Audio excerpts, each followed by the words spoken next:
Car design is an art form that touches each one of us in many different ways and belongs to the walls of the museum of the city that created this extraordinary industry.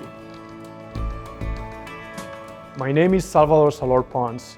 I am the director of the Detroit Institute of Arts. Thank you for joining us for an exploration of Detroit style, car design in the Motor City 1950-2020. This is a celebration of Detroit designers whose creativity and innovation put the world on wheels, changed the course of history, and made this city famous in our planet. And it's made possible thanks to the generous support of our exhibition sponsors.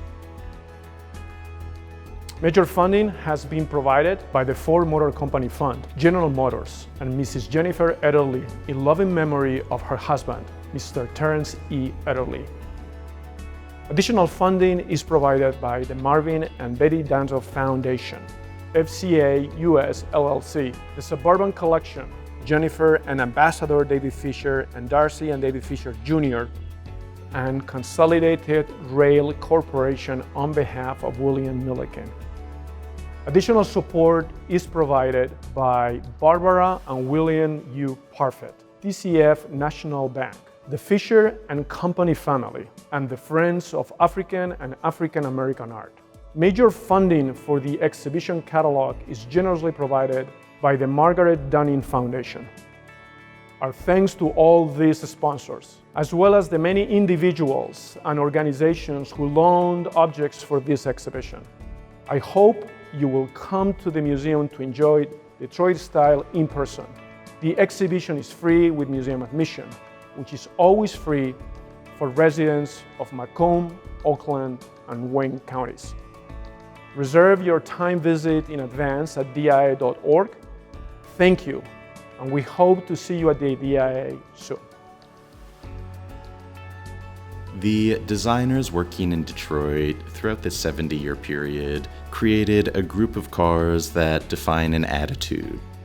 There's a distinctive character and energy that they bring to their work that is unlike anything you see from studios around the world. Hi, I'm Ben Coleman. I'm the Associate Curator for American Art and the curator of the exhibit we're standing in right now. For this exhibit, we brought 12 cars, coupes and sedans, into the museum's galleries. All of them were made by Detroit companies during that time period, and we've reunited them with a selection of designer drawings sketched in studios around the city. You'll see also paintings and sculptures made by American artists inspired by car culture. Please join me and we'll explore some of the stories that you'll see when you visit the exhibit. The exhibit begins in the 1950s with a group of cars designed to look to the sky. The 1951 General Motors LeSabre show car helped to pioneer the style that defined the 1950s in Detroit studios. Designers look to the sky, and this car adopts a number of features from jet planes. Notice the pointed front end that looks like the air intake on a jet plane, or the gleaming chrome that almost looks like bombs on a fighter jet. Notice the curved shape of the fins that rise above the rear wheels. They look like the tail fins of airplanes. There was a belief that science and technology would transform everyday life. The American precisionist painter Charles Sheeler took that to heart for this 1956 painting, General Motors Research, that captures both the mid-century modern architecture of Eero Saarinen's design for the General Motors Technical Center and technical innovations improving lives, like the mechanical heart developed by research scientists at General Motors and doctors at Detroit's Harper Hospital. The designers working in studios began at the drawing board, and some ideas started out with focus details. In this simple line drawing by Chrysler designer Dave Cummins, the artist creates a focused view of the back end of a car, emphasizing the angle and height of the rear fender fins that define the style of the decade.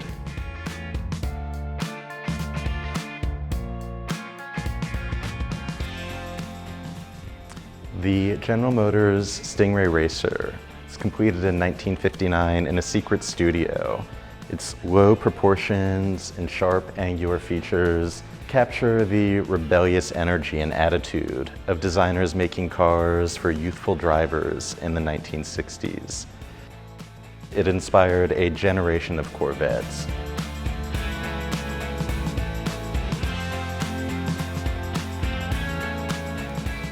This drawing shows designer William Porter experimenting with new ideas in contrast to the cars of the day.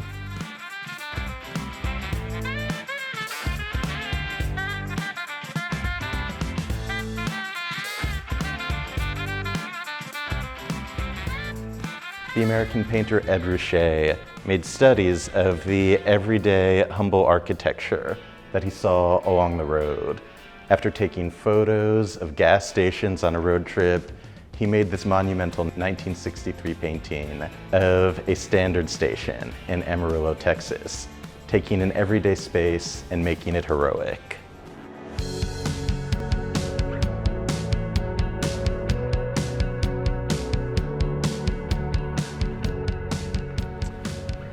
This is the gallery where we display cars from the 1960s and 70s that we call muscle cars or pony cars. Defined by a very distinctive set of proportions with a long hood, short rear deck that focuses our attention right on the front of the car where snarling engines are roaring under the hood. The genre pony car takes its name from Ford's Mustang, but we're including here also this beautiful red 1970 Plymouth Barracuda and an icon of American style, American car attitude. These cars were introduced in the 1970s and priced for young middle-class buyers who dreamed of the open road, who dreamed of speeding down the highway.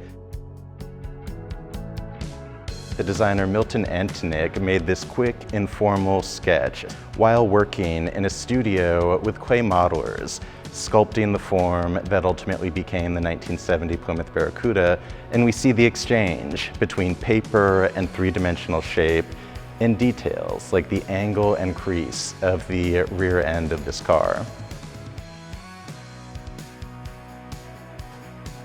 We're so fortunate also in this exhibit that we can reunite designer drawings with the cars themselves. This 1968 drawing, made by the designer Don Hood, as a proposed facelift for the subsequent model year Barracuda in 1971, and we can see the elements that designers play with as they're experimenting with new ways to update the look, energy, attitude, and character of a car from year to year.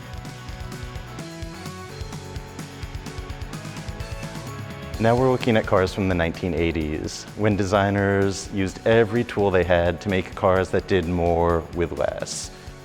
This 1983 Ford Probe 4 broke every record for wind efficiency when it debuted. They painted its coefficient of drag on the front of the car to tout this fact. Many of the features that look odd, like the covers on the wheel wells or the fixed windows, were all made for aerodynamic efficiency. The experimental aerodynamic designs of concept cars like the Ford Probe 4 paved the way for designers to reconsider production models through a new lens.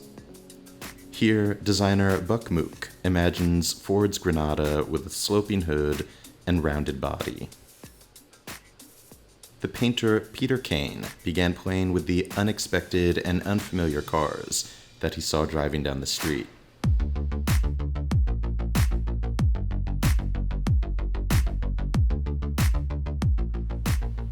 In the 1990s, design moved in two directions. While some designers experimented with ambitious, biomorphic forms unlike anything in the history of design, others looked to the recent past, like the Chrysler Kronos, that takes its form from the 1953 Chrysler D'Elegance, but expands the proportions and simplifies details, so we know it's a modern car.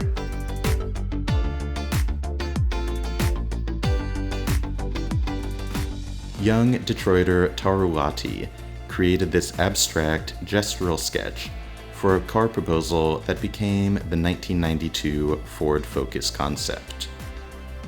His spare, expressive, and gestural drawing style highlights the biomorphic and abstract qualities of this experimental design.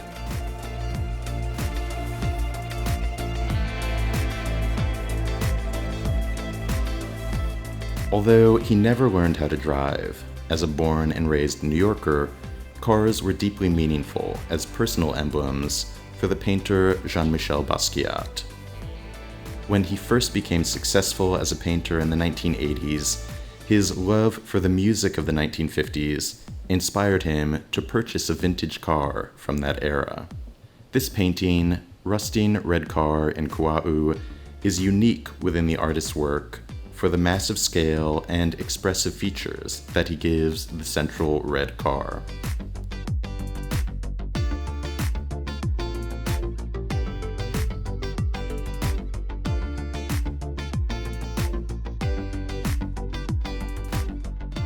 The 2017 Ford GT Supercar reimagines the past. Some elements are inspired very directly by the 1966 GT40 MK. Others, like the radical buttress on the rear wheels, look straight to the future. The designers at Ford were inspired by fantasies of speed and dreams of race car driving. Just like the painter Kristen Baker, who grew up in a house with car racing on the TV, and takes that as a point of inspiration for abstracted, geometric paintings that evoke the color, speed, sensation, spectacle, and uncertainty of a high-speed race. I hope when people come to the exhibit that they love these cars as much as I do. And I also hope that they step back and think about how designers create their form. Designers are storytellers. They create fantasies. They inspire us to imagine where a car will take us. I think very often we take the forms of cars for granted. I hope with this project that we can offer a more focused look at the artistry and experimentation that happens in the design studio.